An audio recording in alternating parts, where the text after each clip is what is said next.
She was rejected for being a virgin at 35 and humiliated by everyone.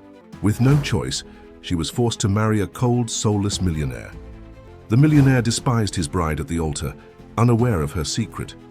On the first night, he discovered something that would change their lives forever. Emily gazed at her reflection in the antique vanity mirror, her fingers trembling slightly as she adjusted the high collar of her navy blue dress. At 35, her face still maintained an almost youthful serenity, but her brown eyes carried the weight of a lifetime of silent judgments.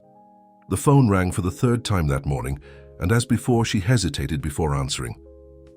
In recent days, the anonymous calls had become more frequent, always that heavy breathing on the other end of the line, followed by a disturbing silence. This time, however, it was the familiar and authoritative voice of her mother that filled her ears. "Emily, are you ready? Mr. Alexander Morgan will be at the courthouse in an hour. We cannot afford to be late." Margaret's voice sounded more like an order than a question. "Yes, Mother. I'm almost ready," Emily replied, her soft voice contrasting with the maternal firmness. As she finished getting ready, her thoughts wandered to the series of events that had brought her here. The family fortune had dissipated like smoke after successive financial scandals, leaving only debts and the old mansion, which they could barely maintain. It was in this moment of desperation that Alexander Morgan, the powerful owner of one of the country's largest pharmaceutical industries, had emerged with his proposal. An anonymous note, folded with mathematical precision, had arrived that morning under her door. It was the 5th of the week. With trembling hands, Emily opened it. "Not everything is as it seems. There are secrets buried deeper than you imagine. There is still time." The sound of the doorbell pulled her from her thoughts. It was the driver, sent by her future husband. Emily tucked the note away with the others in a small music box she had inherited from her grandmother. She looked at herself one last time in the mirror, adjusting the simple white dress that her mother had worn at her own wedding decades ago. On the way to the courthouse, she observed the busy city streets through the car window. Each corner seemed to hold a memory of her previous life, a life she was about to leave behind. The driver, a middle-aged man with serious features, remained silent throughout the journey, occasionally casting furtive glances through the rearview mirror. Upon arriving at the courthouse, Emily was greeted by her mother, who immediately began arranging her dress and hair. "Remember what we discussed," Margaret whispered. "This is our only chance to save the family. Mr. Morgan is a peculiar man, but he chose you for a reason." Emily nodded mechanically as she was led into the building. The long, austere corridor seemed endless, its dark wood-paneled walls amplifying every echo of her steps. Upon entering the main room, her eyes immediately met those of Alexander Morgan. Tall and imposing in his impeccable Italian suit, Alexander had a presence that commanded attention, his grey eyes, cold as steel, fixed on her with a disturbing intensity. At 50, his greying temples and features, marked by decades of ruthless business decisions, gave him an aura of unquestionable authority. The judge was already waiting for them, documents prepared on his mahogany desk. Emily felt a shiver run down her spine as Alexander approached, his expensive perfume mingling with something more primitive, almost metallic. He didn't smile, just slightly inclined his head in greeting. The ceremony was about to begin when a commotion at the door caught everyone's attention.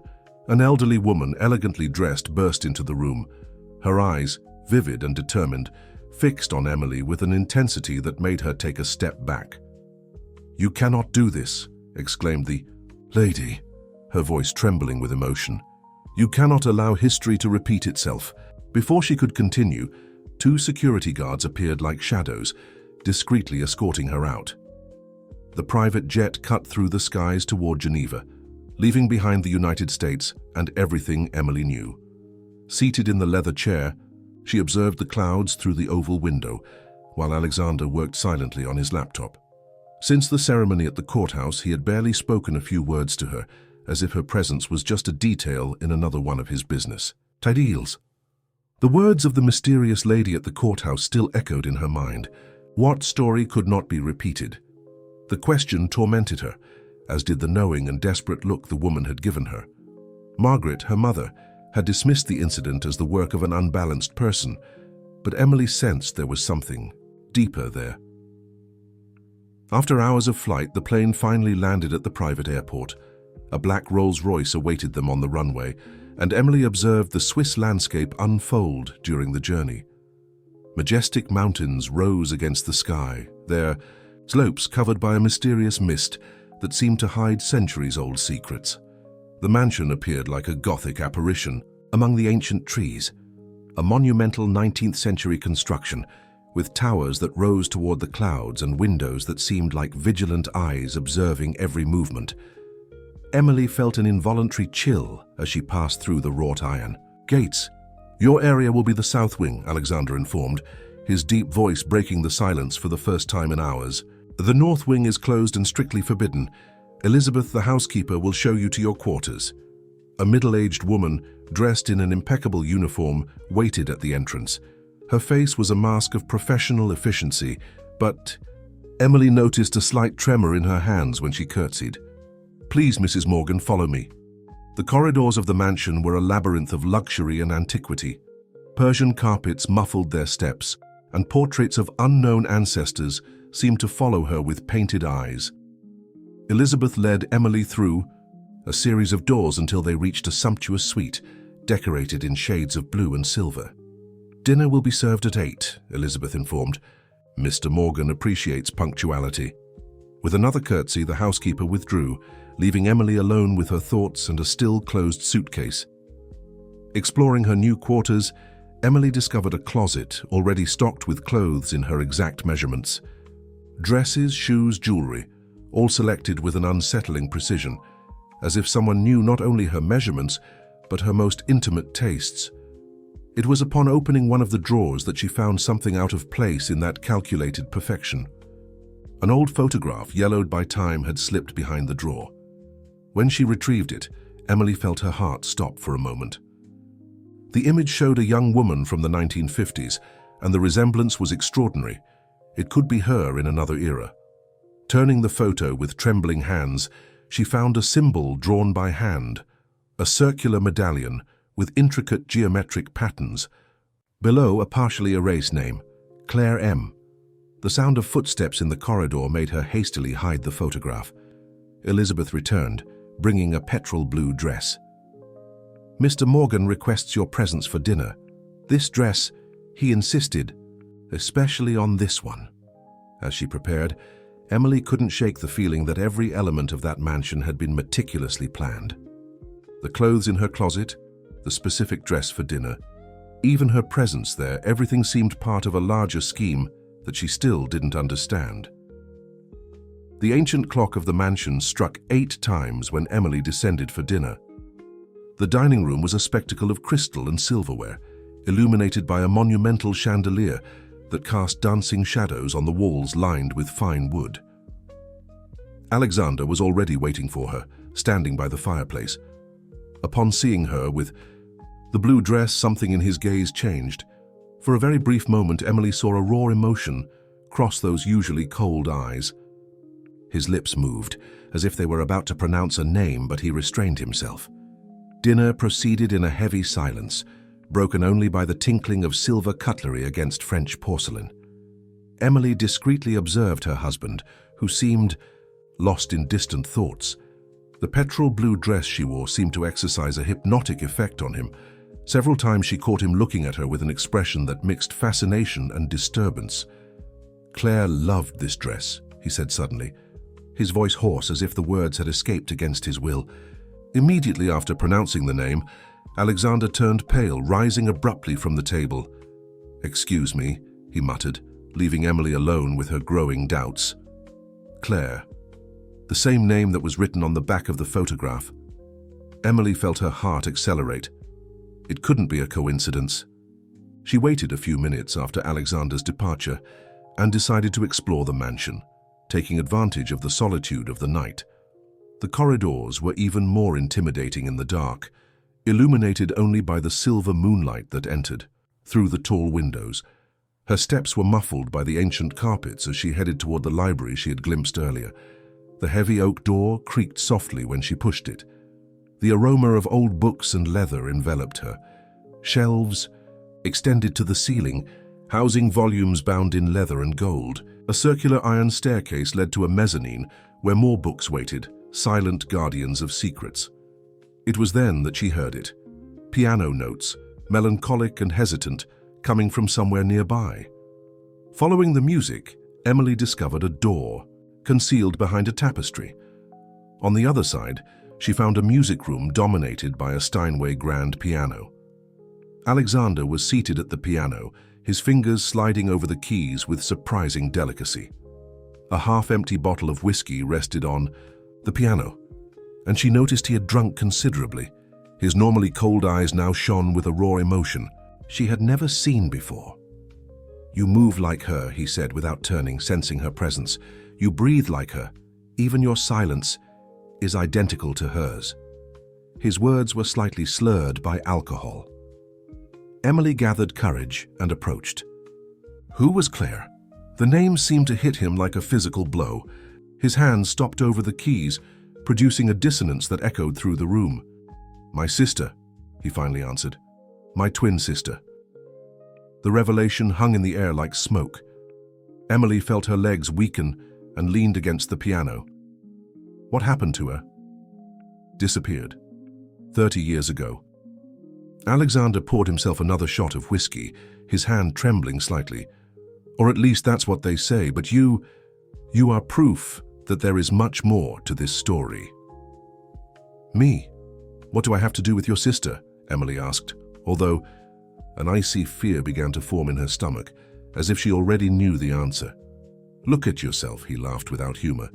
"Same height, same bearing, same tone of voice, even your gestures. It's not a coincidence. Nothing in our family happens by coincidence." A distant thunder rumbled, making the windows shudder. The approaching storm seemed synchronized with the revelations that were to come. Emily thought of the photograph hidden in her room, of the medallion drawn on its back, of the anonymous notes she had received. "Why did you marry me?" Her voice was just a whisper. Alexander stood up, stumbling slightly, and approached her. His grey eyes were different now. There was a vulnerability there that the alcohol had exposed. "Because you are the key, Emily. The key to a mystery that began even before you were born. A mystery that cost the lives of many people." At that moment, a lightning bolt illuminated the room, revealing a painting on the wall that Emily hadn't noticed before. It was a family portrait, showing an elegant couple with two identical adolescents, a boy and a girl.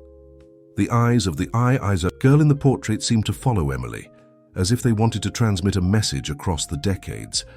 "Our family has always been different," continued Alexander, his voice now firmer.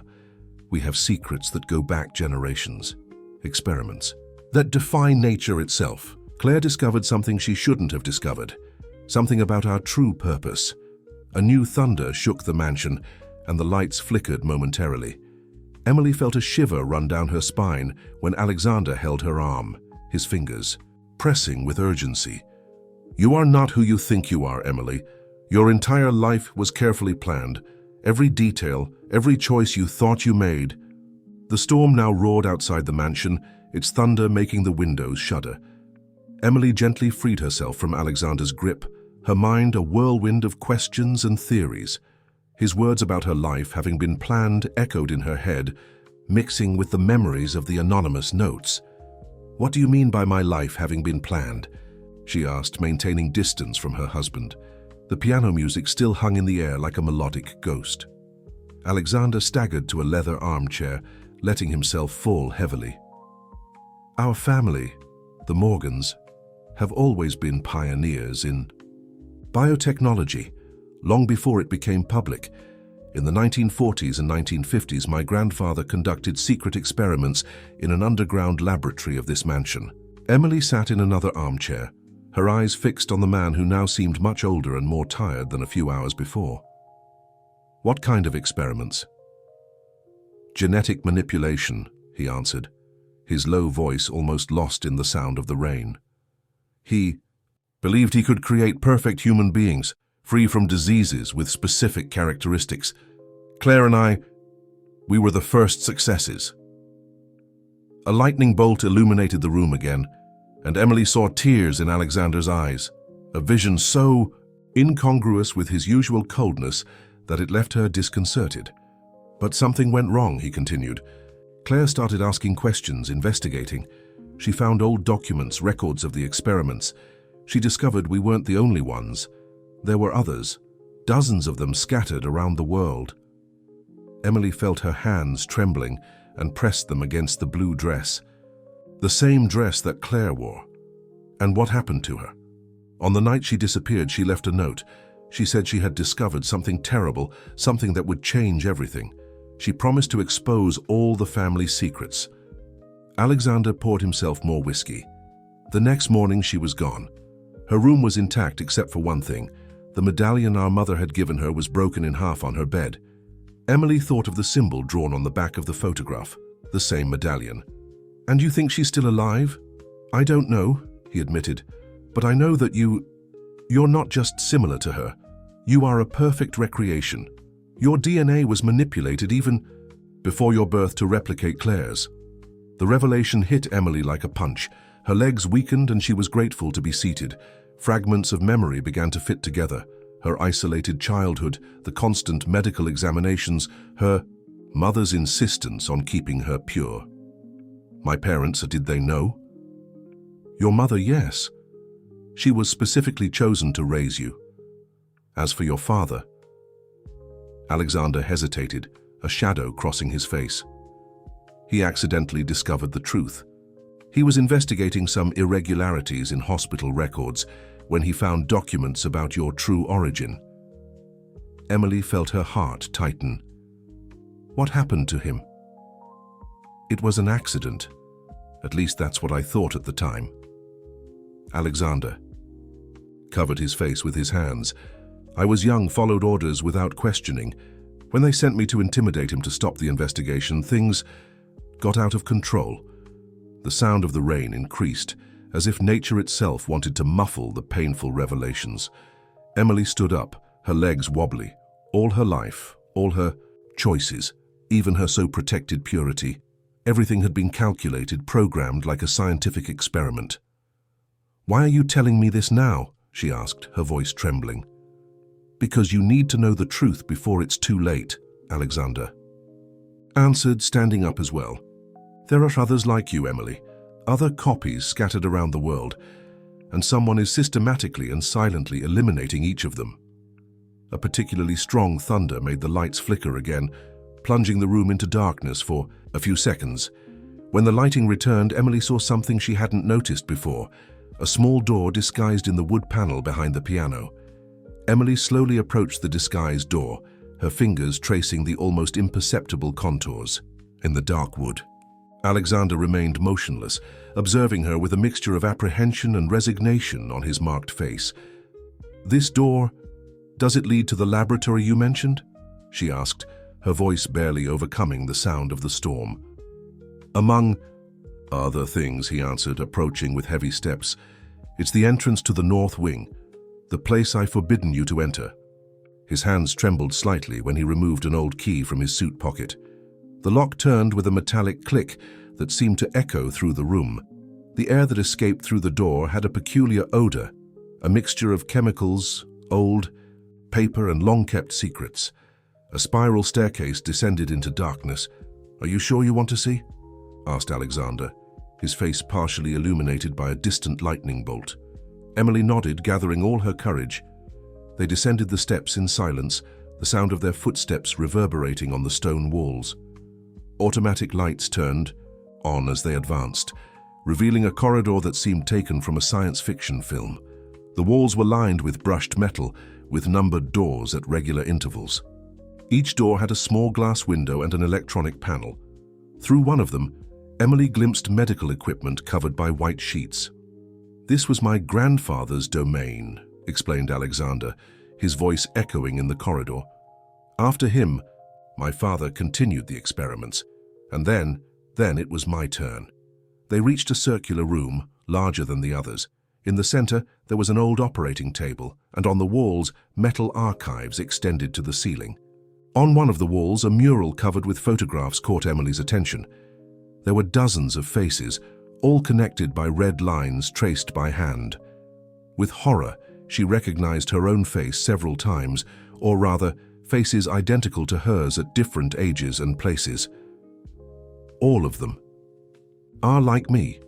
Yes, answered Alexander, approaching the mural. Each one was created at a different time, in a different place. All share Claire's DNA. He pointed to a photo in the center of the mural, the same one Emily had found in her drawer. Why? Her voice came out as a whisper. My grandfather believed he had achieved perfection with Claire. Her genetic combination was unique. Exceptional intelligence, perfect health, increased longevity. But when she disappeared, Alexander paused, running his hand through his graying hair. He became obsessed with recreating her. Emily approached. The mural, her eyes scanning the faces, her faces. Some of the women seemed happy, others serious, all unaware of their true nature. Then she noticed something disturbing. Several of the photos had a red X marked over them. What does this mean? She asked, although she already suspected the answer. It started about a year ago, answered Alexander, his voice tense. Someone began to track and systematically eliminate each of the replicas. At first, they seemed like natural accidents, coincidences. But then the pattern became clear. Emily felt a chill run down her spine. And you brought me here to protect me?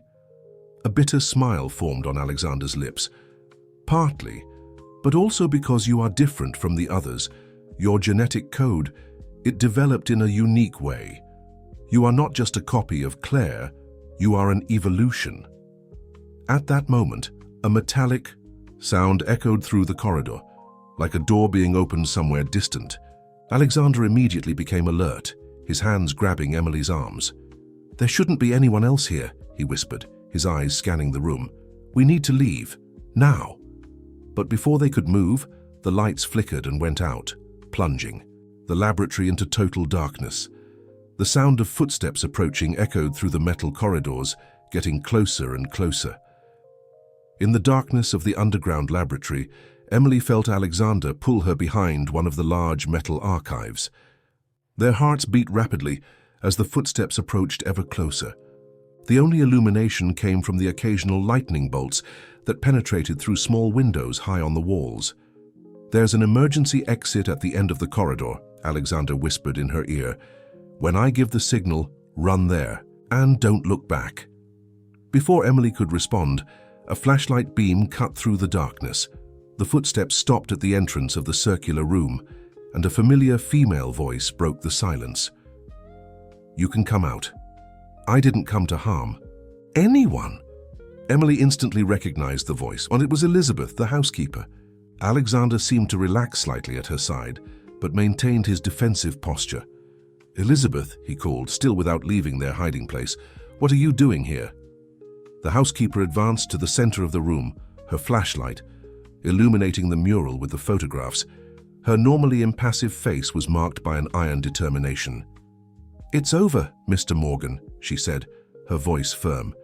I can no longer remain silent. Your wife needs to know the whole truth. Slowly, Alexander and Emily came out from behind the archive. Elizabeth observed them with an expression that mixed sadness and resolution.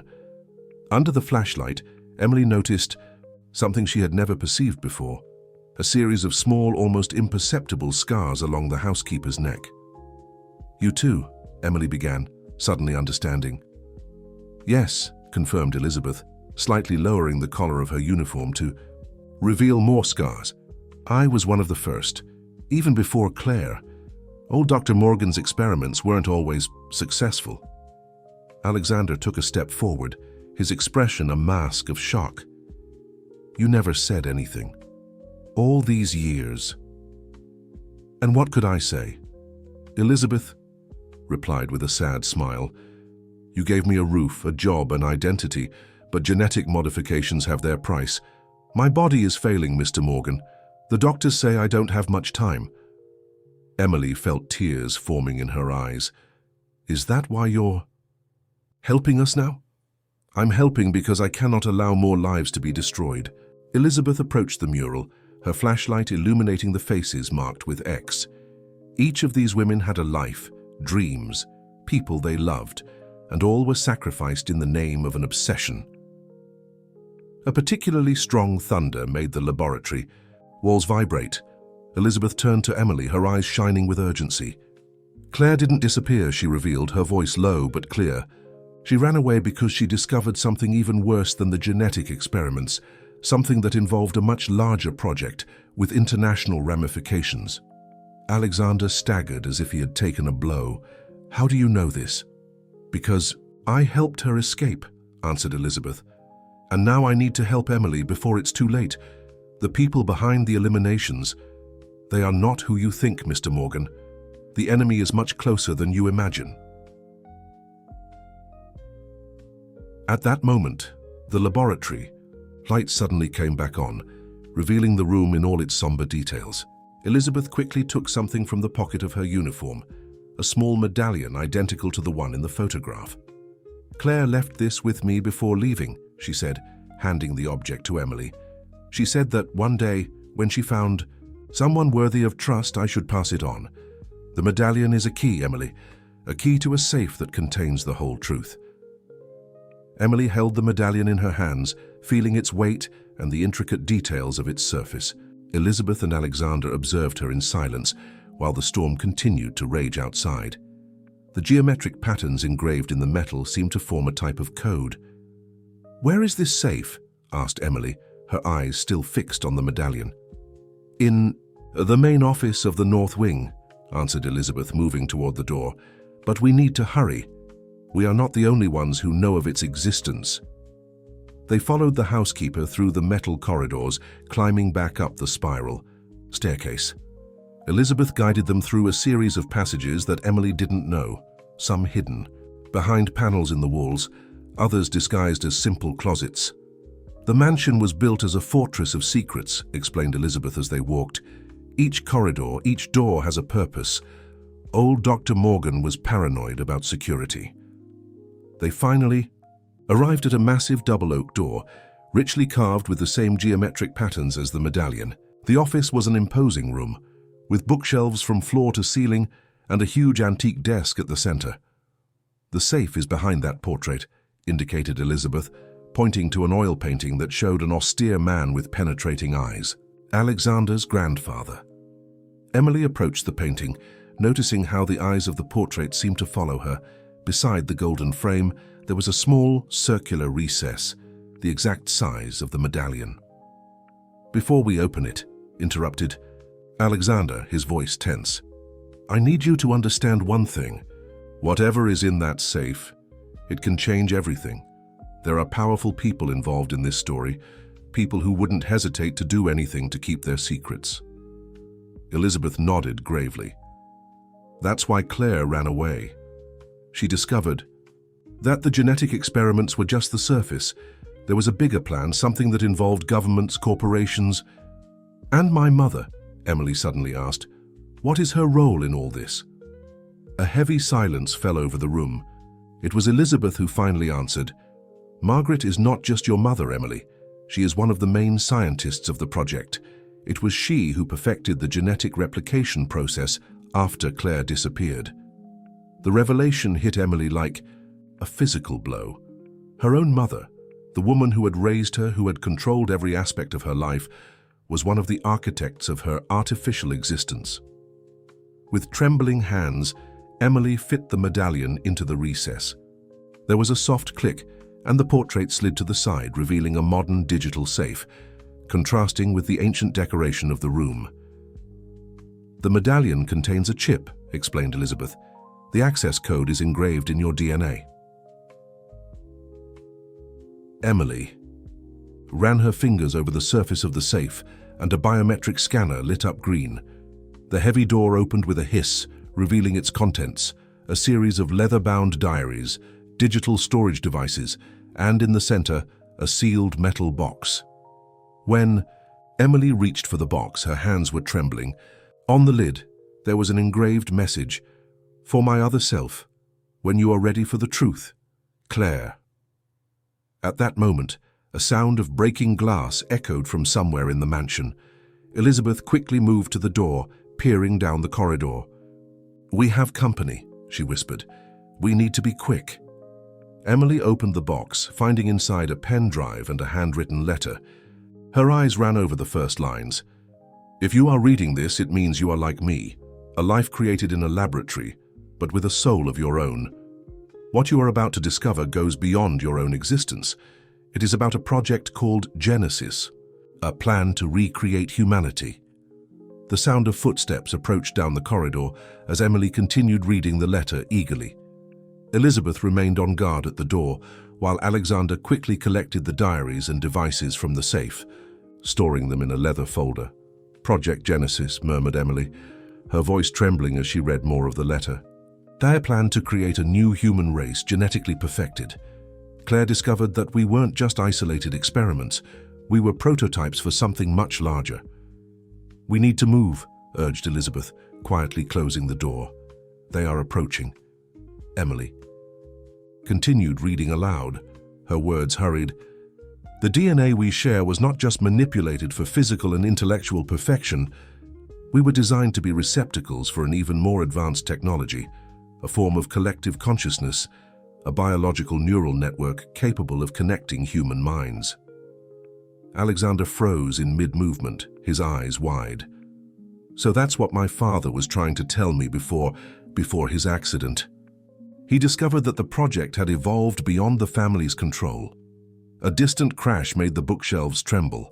Elizabeth quickly moved to a specific bookshelf, pulling a book that revealed itself to be a lever. A secret panel opened in the wall. "This way," she whispered. "This tunnel leads to an exit in the gardens. We need to get you out of the mansion." As they moved toward the tunnel, Emily continued reading by the faint light of her cell phone. "But there is something even more disturbing. Some of us developed unexpected abilities, a kind of psychic connection with other replicas. That's how I discovered the truth about the project, and that's why they are so afraid of us." The tunnel was narrow and humid, with stone walls that dripped water from the storm that continued outside. Elizabeth led the way, her years of experience in the mansion evident in every precise movement. "The anonymous notes," Emily said suddenly, a sudden understanding hitting her. "The silent phone calls. Was it you trying to warn me?" Elizabeth shook her head. "No, I believe it was Claire herself. Some of you developed a special connection, as she mentions in the letter.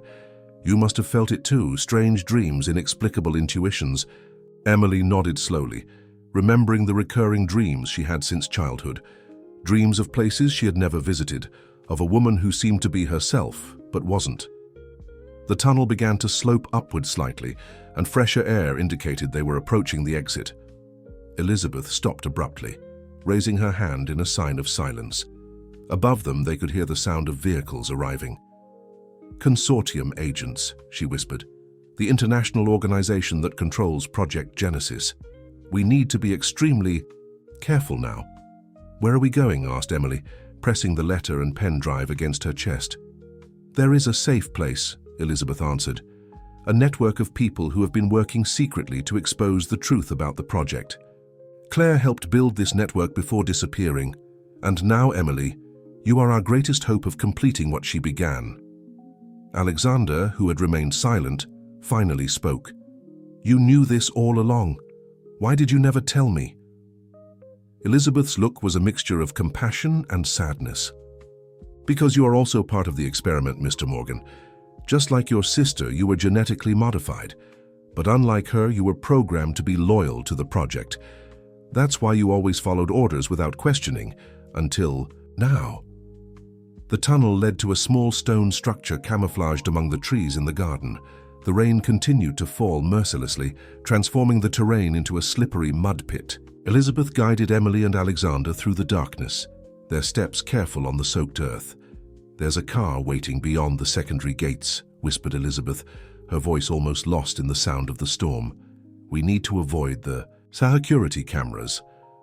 As they moved between the shadows of the century-old trees, Emily tried to process everything she had discovered.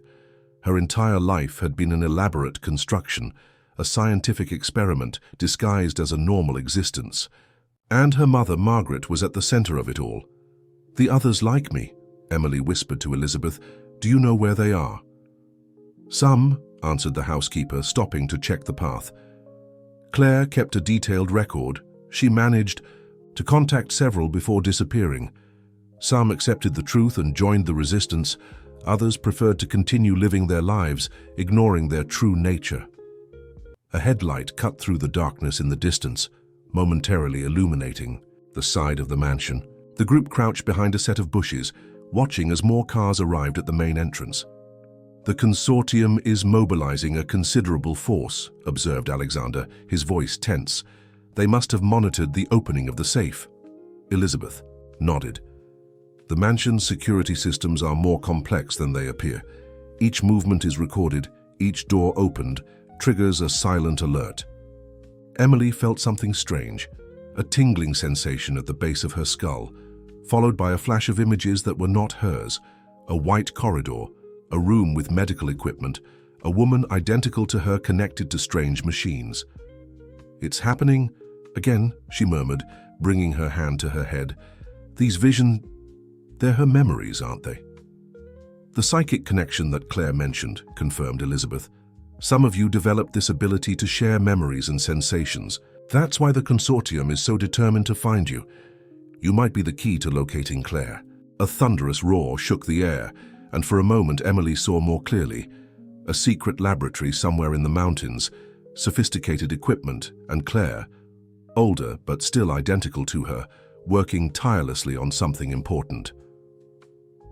"She's alive," Emily said with certainty, "and she's trying to reverse something, some aspect of the project that went wrong." Alexander looked at her with a mixture of fascination and concern. "How can you be sure?" "Because I can feel it," answered Emily, her voice firm despite the fear.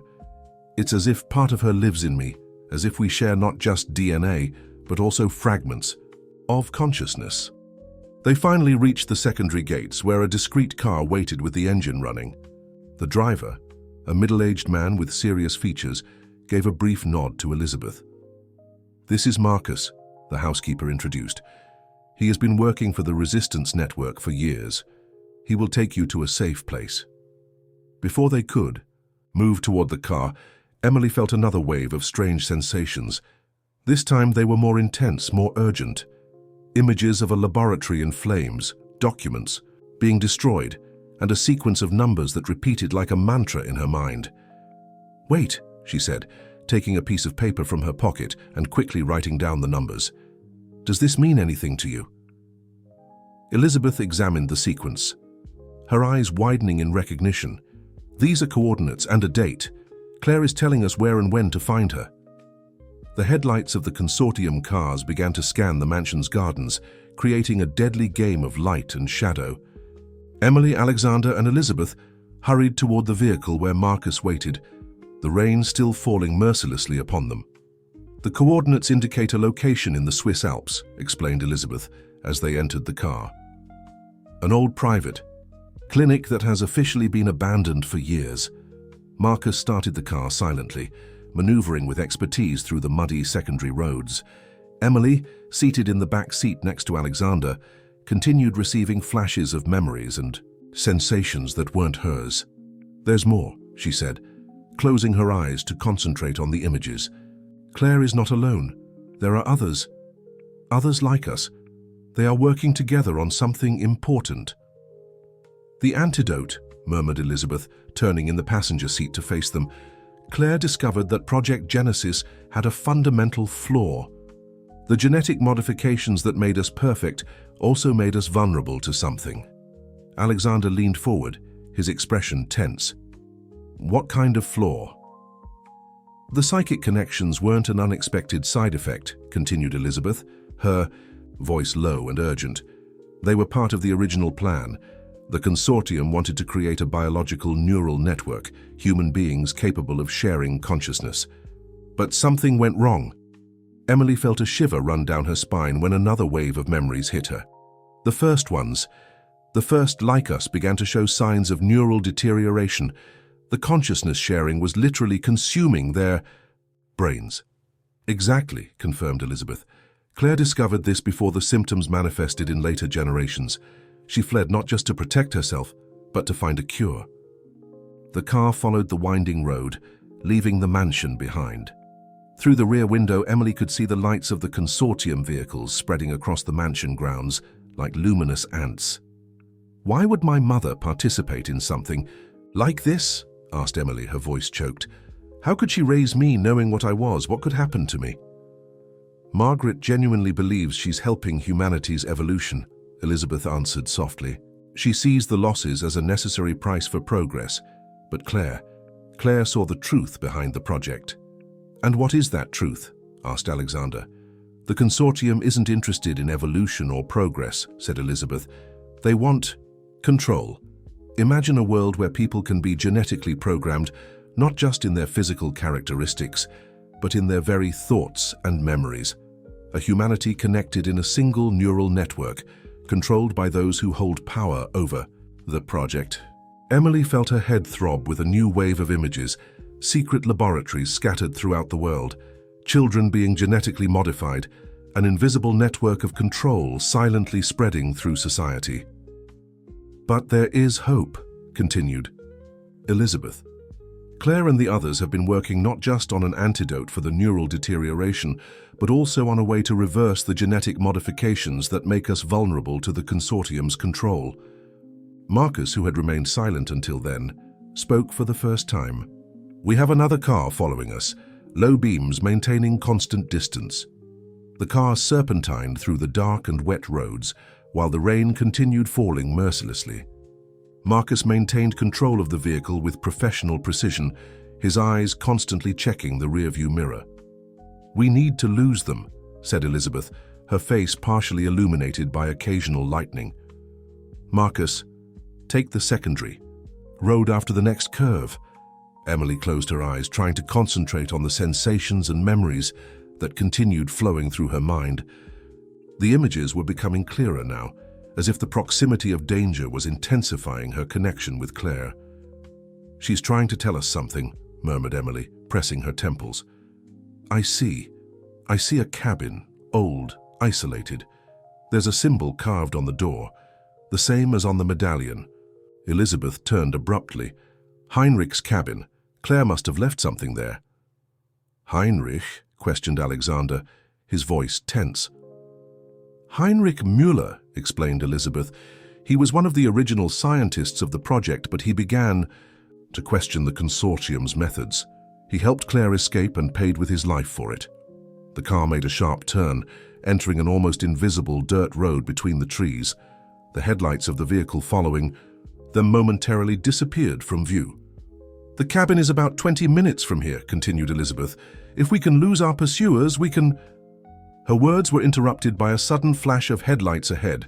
Another vehicle appeared in their path, blocking the narrow road. "Trap!" exclaimed Marcus, sharply turning the wheel.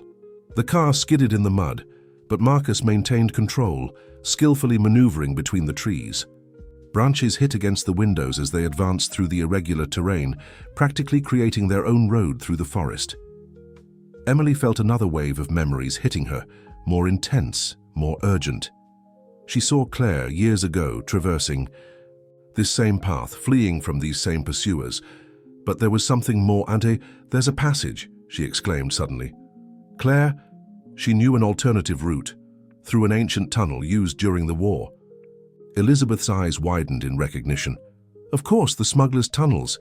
They cut through this entire region, connecting various points in the mountains. Marcus nodded, understanding. Where? Emily closed her eyes again, letting Claire's memories guide her. There's a rock formation. It looks like an eagle with open wings. The tunnel is hidden behind a dry waterfall. The car continued advancing through the forest, the pursuer's headlights now visible again through the trees, multiplying like predatory eyes in the darkness. There, shouted Elizabeth, pointing to a rock formation that was beginning to materialize through the rain. Marcus guided the vehicle in that direction, the wheels struggling against the mud and rocks. The noise of the pursuer's engines was getting closer and closer. It was then that Emily felt something different, not a memory from Claire, but a presence. It was as if someone was trying to reach her, not through memories, but in the present. "There's someone," she whispered, her voice trembling. "Someone like me is close, they're trying to help us."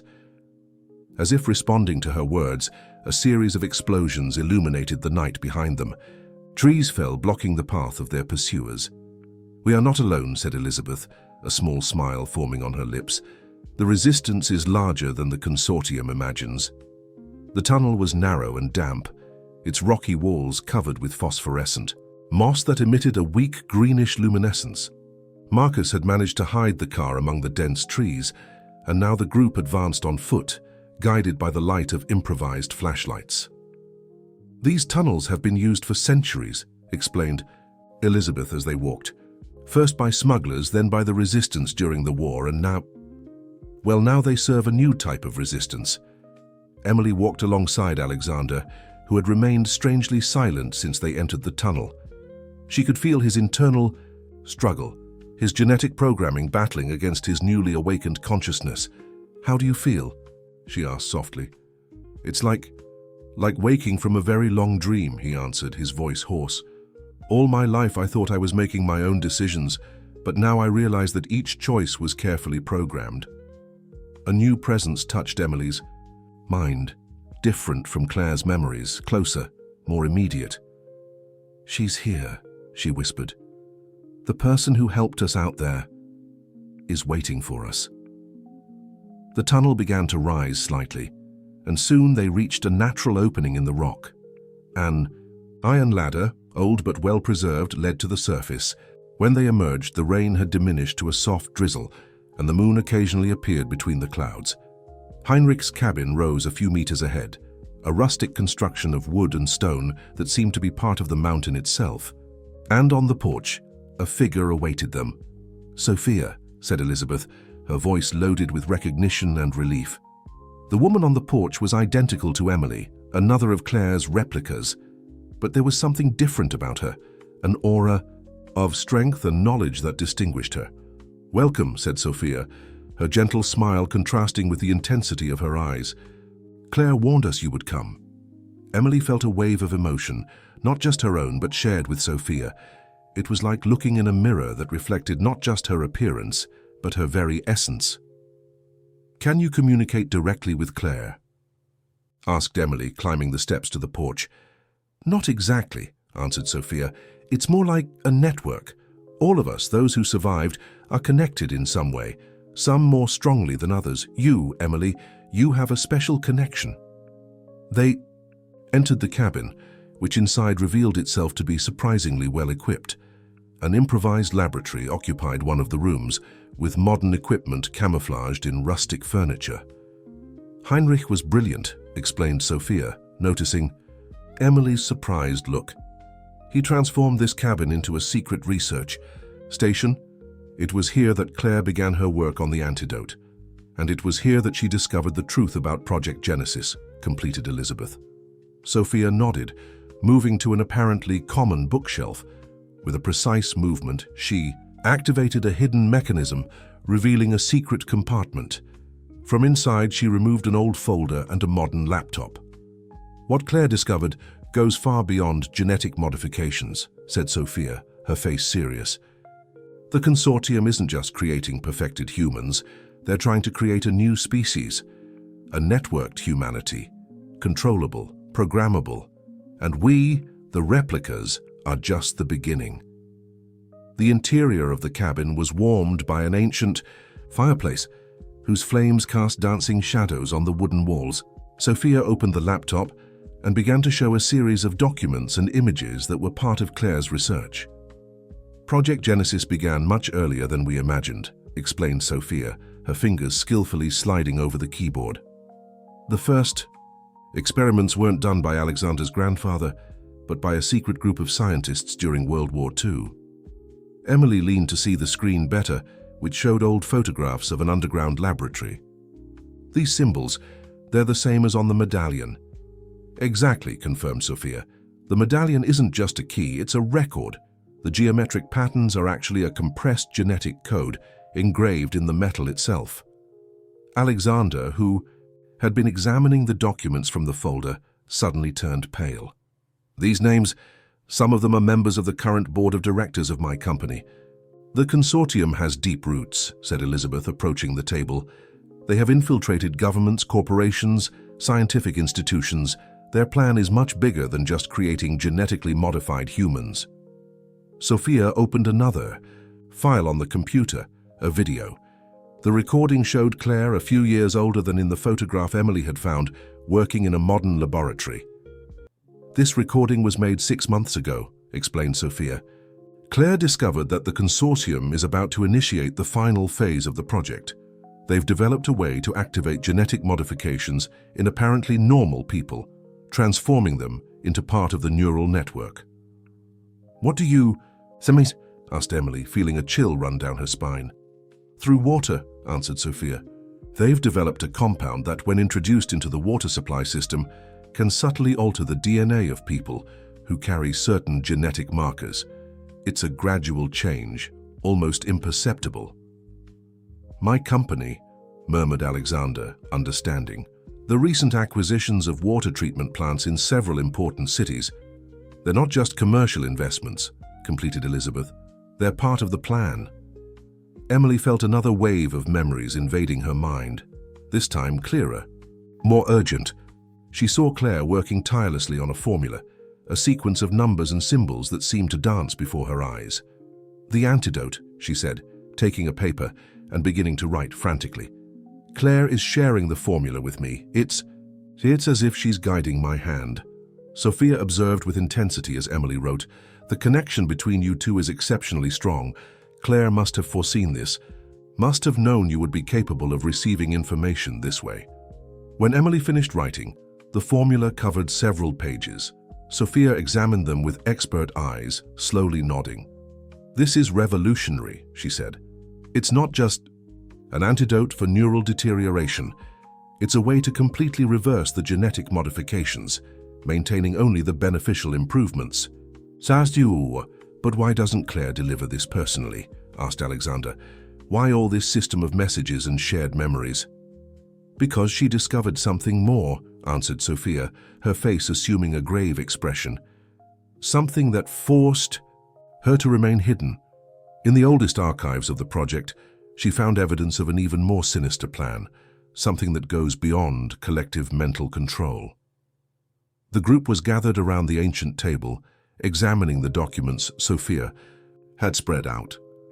The laptop showed a series of coded emails that Claire had intercepted, revealing a communication network among consortium members scattered around the world. "The consortium's final plan isn't just to control people's minds," explained Sophia, pointing to a complex diagram. "They want to create a new form of collective consciousness, a single entity formed by the fusion of thousands of connected minds." Emily felt her stomach turn as she understood the implications. "They want to transform humanity into a kind of mental hive." "Exactly," confirmed Sophia. "And we, the replicas, are the final test. Our capacity to share memories and sensations is a prototype of what they plan to implement on a large scale." Alexander, who was examining some financial documents, suddenly raised his head. "These investments, my company isn't just buying water treatment plants. We're acquiring telecommunications companies, electronic device manufacturers, the infrastructure necessary for global control," completed Elizabeth. "The compound in the water is just the first step. Once people's DNA is altered, specific signals transmitted through communication networks can activate and control the mental connection." Emily closed her eyes, trying to organize the constant flow of memories and sensations she was receiving. "Claire is showing us more. I see a different laboratory, larger than this one. There are other people there, others like us, working on something." Sophia nodded. "It's the Resistance's main research center. Claire gathered a group of replicas who developed immunity to neural deterioration. Together, they're perfecting the antidote and developing a way to neutralize the consortium's plan." A sudden sound from outside the cabin made everyone freeze. Elizabeth moved silently to the window, peering through the curtains. "We have company," she whispered. "2 vehicles just stopped at the end of the trail." Sophia quickly began to collect the most important documents. We need to move. There's another exit through the basement, a tunnel that leads to a safe shelter in the mountains. As the group hurried to collect the vital material, Emily felt a new presence touching her mind.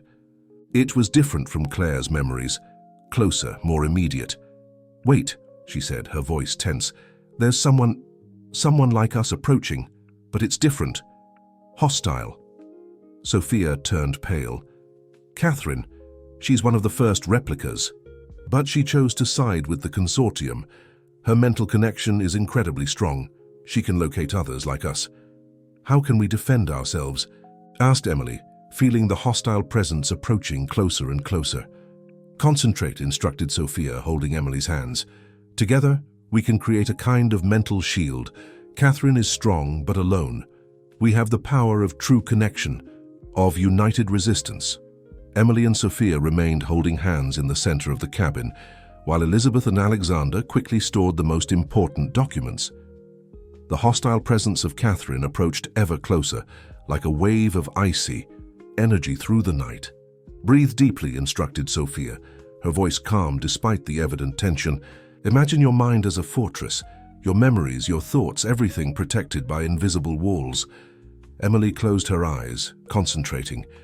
It was as if she could feel her consciousness expanding, finding and merging with Sophia's. Together, they created something greater, stronger than the sum of their parts.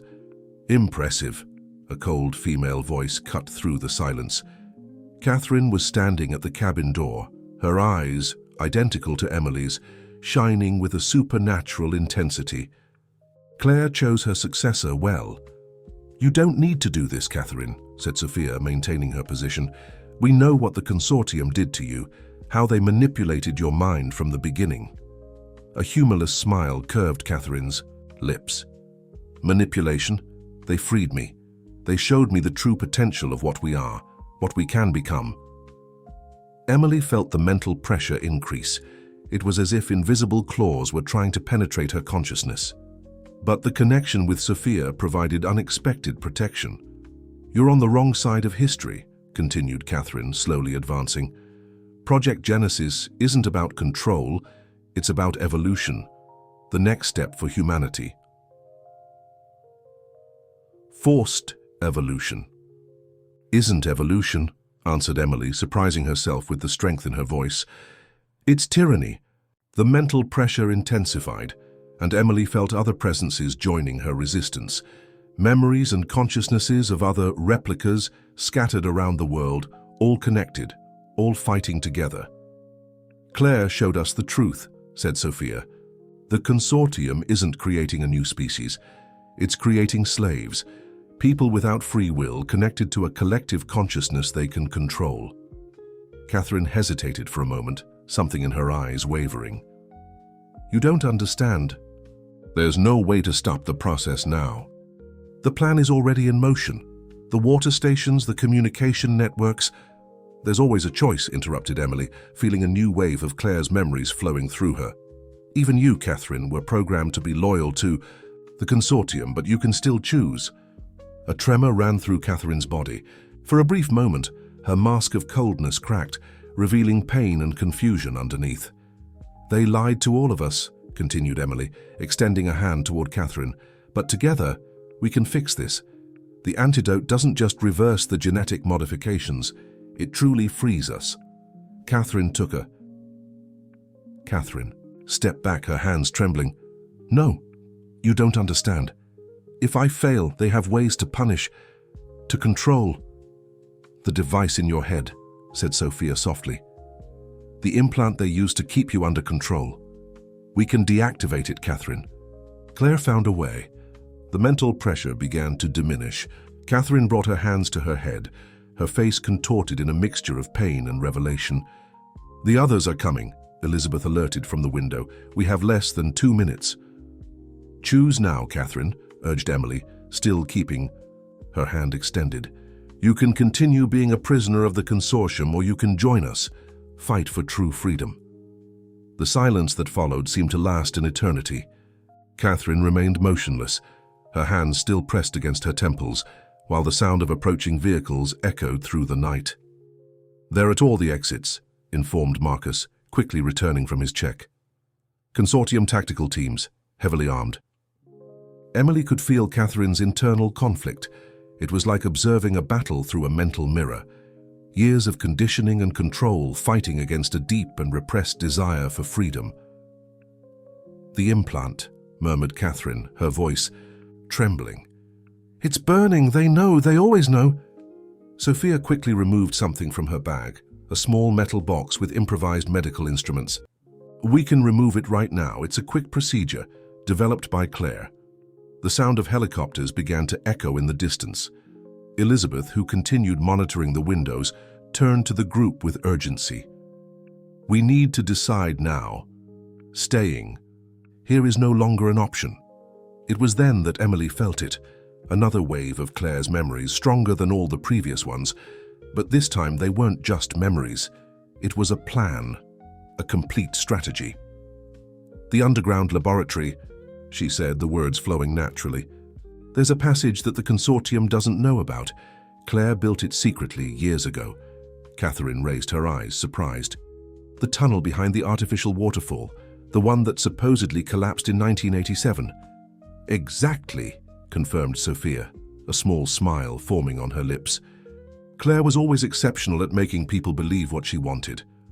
A stronger tremor shook Catherine, and she staggered.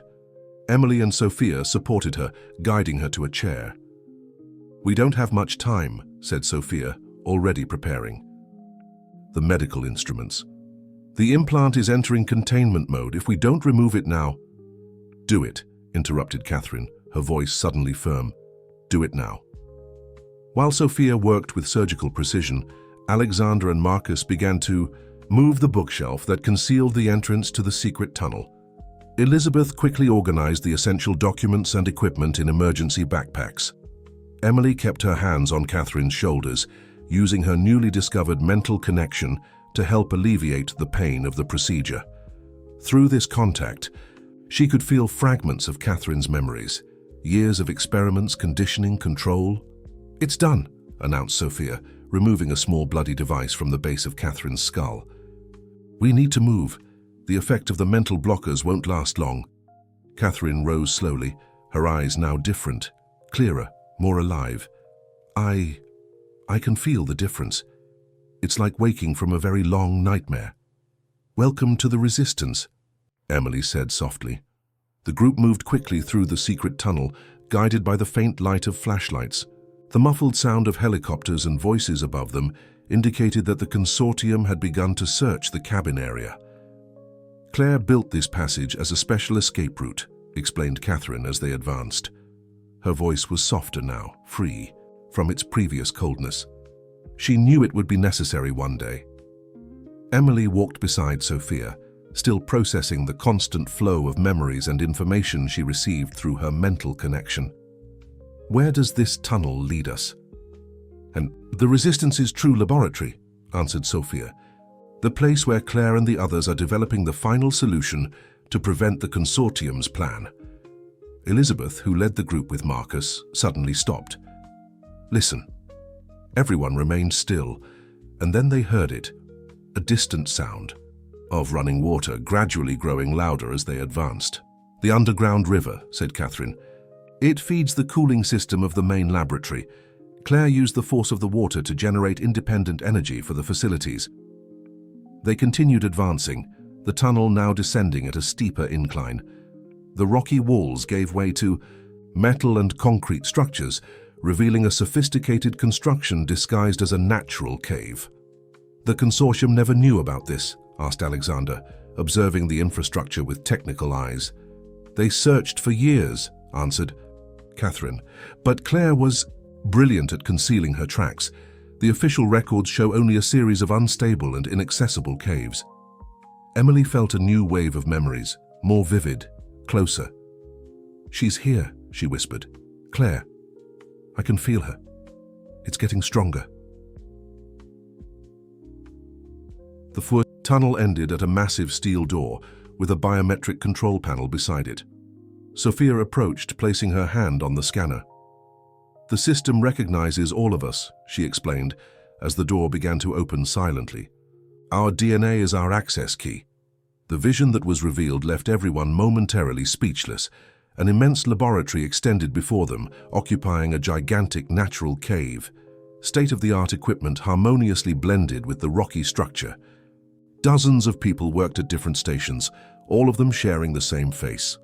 "Welcome to the refuge," said a familiar voice behind them. Emily turned slowly, her heart accelerating. There, standing beside one of the workstations, was Claire, older than in the photographs with silver strands in her hair, but her eyes shone with the same intensity that Emily saw in her dreams and shared memories. "Finally we meet, Emily," said Claire, opening a gentle smile. "You are exactly as I knew you would be." The two women approached each other, and Emily felt as if she were looking in a mirror of the future. The mental connection between them was so strong now that it was almost physical. Decades of memories, knowledge, and emotions flowing freely. "You've arrived at a crucial moment," continued Claire, her face assuming a more serious expression. "The consortium is about to initiate the final phase of Project Genesis. They plan to activate all implants and genetic compounds simultaneously during the next solar eclipse." "Why during the eclipse?" asked Emily, although part of her already knew the answer through the shared memories. "Because that's when the consortium's communication satellites will be perfectly aligned," answered Claire. "The activation signal will be transmitted globally, transforming millions of people into part of their controlled neural network." "How much time do we have?" asked Alexander, his voice tense. Claire turned to a large monitor that showed a countdown timer. "Less than 48 hours. But now that you're here, Emily, we can finally complete the antidote. You are the final piece we've been waiting for." The underground laboratory buzzed with activity as Claire led the group through the different workstations. Each section was dedicated to a different aspect of the antidote, from genetic analysis to planned global distribution. "What makes me so special?" asked Emily, observing the other replicas working in perfect synchrony. "Why am I the final piece?" Claire stopped in front of a genetic sequencing station. "Your DNA evolved in a unique way. While the other replicas maintained their genetic modifications stable, your genetic code continued adapting, naturally developing a resistance to the consortium's mental control." Alexander approached, his face showing understanding. "That's why my family insisted so much on this marriage. They discovered Emily's genetic evolution." "Exactly," confirmed Claire. "The consortium realized she represented both a threat and an opportunity. If they could control her, they could use her adaptive DNA to perfect their own project." Emily felt a new wave of shared memories, this time not just from Claire, but from all the other replicas in the laboratory. It was as if each of them contributed a piece of the puzzle. "The antidote isn't just a cure," she said, understanding. "It's a way to awaken the same type of adaptive evolution in other people." "Yes," smiled Claire, "but we need your help to complete it. Your blood contains the key to activate the natural adaptation process in others." Sophia approached with a tablet, showing a global map with pulsing red dots. "These are all the water treatment plants that the consortium controls. During the eclipse, they plan to release the mind control compound in all of them simultaneously." "But we have our own plan," continued Claire, guiding them to a central control room. "With the complete antidote, we can use the same distribution network to neutralize their compound and awaken the adaptive potential in people." "And what about my mother?" Emily suddenly asked. "She must know we're here. Knowing Margaret, she must already have a contingency plan." A tense silence fell over the group. Claire exchanged significant looks with the other replicas before answering. "Margaret is more than just a scientist on the project," she said softly. "She is the original architect of Project Genesis. It was she who developed the genetic replication technology decades before anyone suspected it was possible." The revelation hit Emily like a physical blow. "So, all this time, she isn't just your adoptive mother," completed Claire. "Margaret is the scientist who created all of us. And now she's on her way here with an elite team from the consortium." Catherine, who had been monitoring the security systems, quickly turned around. "We've detected movement in the upper tunnels. multiple teams approaching from different directions. Claire nodded gravely. So it begins, the final battle for humanity's future. The underground laboratory entered emergency mode, red lights pulsing while silent alarms alerted about the approach of the consortium teams. Claire coordinated, the response with the efficiency of someone who had prepared for years for this moment. "Initiate the isolation protocol," she ordered, her words echoing through the internal communication system. "All replicas to your designated posts." Emily observed, fascinated, as the laboratory transformed. Previously hidden panels in the rocky walls slid to reveal non-lethal defense equipment, force fields, sonic barriers, neural interference generators. "The consortium isn't our only problem," said Sophia, monitoring several control screens. "The eclipse will begin in less than 2 hours if we can't distribute the antidote before the activation signal is sent." "We won't fail," interrupted Claire, guiding Emily to a central medical station. "Not after so many years of preparation." Catherine, who was monitoring the security cameras, suddenly straightened. "Margaret is here. She's alone." The doors of the main elevator opened, and Margaret emerged, elegant and imposing as always, but her eyes revealed an inner storm. She stopped upon seeing Emily, and for a moment her mask of control wavered. "My most perfect creation," she said softly. "My greatest achievement, and my greatest disappointment." "Why?" asked Emily, her voice trembling slightly. "Why do all this? Create lives just to control them?" Margaret slowly advanced through the laboratory, her heels echoing in the tense silence. "You don't understand. The world is on the brink of collapse. Wars, climate change, pandemics. Humanity needs to evolve, needs to unite under a single coordinated consciousness." "Through forced mental control?" questioned Claire, positioning herself next to Emily. "Stealing people's free will." "Free will?" Margaret laughed without humor. "Look at what people do with their precious free will. They destroy themselves, destroy the planet. Project Genesis isn't about control, it's about salvation." Emily felt a wave of memories and emotions flowing through her connection with the other replicas. Decades of experiments, of manipulated lives, of stolen dreams. "You're wrong, Mother," she said firmly. "True evolution cannot be forced, it has to be a choice." At that moment, the monitors began to blink. The eclipse was beginning. Margaret smiled, taking a small device from her pocket. "Choice or not, it's done," she said, pressing a button. "The activation signal is already being transmitted. In minutes, millions of people around the world will be connected to the consortium's neural network." But something strange happened. Instead of the expected chaos, the replicas in the laboratory began to smile. Claire advanced, her face showing a mixture of triumph and compassion. "You don't realize, Margaret," she said softly. "While you were busy trying to find us, we had already infiltrated your distribution system. The signal you just sent is carrying our antidote." Margaret's eyes widened in understanding.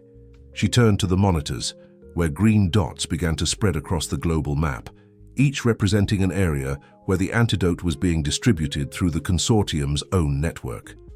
The underground laboratory vibrated with an almost palpable energy as the monitors continued showing the propagation of the antidote through the global network. Margaret observed in silence, her empire of control crumbling before her eyes. "How?" she finally whispered, her voice barely containing the mixture of anger and admiration. "How did you manage it?" "The same way you created us to be extraordinary," answered Emily, approaching her mother. "We evolved, adapted, found our own strength." Claire joined them, her eyes showing surprising compassion. "The antidote won't just neutralize mental control, Margaret. It will awaken the natural adaptation potential in each person, the same that you discovered in Emily. But without the forced programming," completed Sophia. "Each individual will have the chance to evolve naturally, maintaining their individuality and free will." The laboratory alarms finally silenced. On the monitors, the green dots now covered practically the entire globe. The eclipse reached its peak outside, but down here a new dawn was beginning. Margaret staggered slightly and Emily supported her, no longer as a creation holding her creator, but as a daughter supporting her mother. "All these years," murmured Margaret, trying to save humanity through control, when the true salvation was in freedom. "It's never too late to start again," Emily said softly.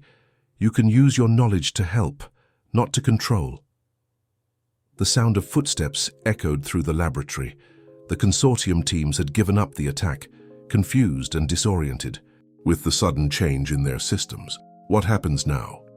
asked Alexander, who had remained silent, observing everything. "Now," answered Claire, "we begin the real work, helping people understand their new capabilities, guiding them in their natural evolution." Emily felt a final wave of shared memories, not just from Claire or the other replicas, but from people around the world, beginning to awaken to their own unique possibilities. "And what about us?" she asked, looking at all her genetic sisters gathered in the laboratory. Claire smiled, a true and hopeful smile. "We continue being who we were always destined to be, not copies or experiments, but unique individuals, connected not by control, but by choice." The eclipse was ending outside, and with it an era of manipulation and control. A new day was dawning, not just for Emily and her sisters, but for all of humanity. In the underground laboratory, surrounded by her sisters and the mother who finally understood the true nature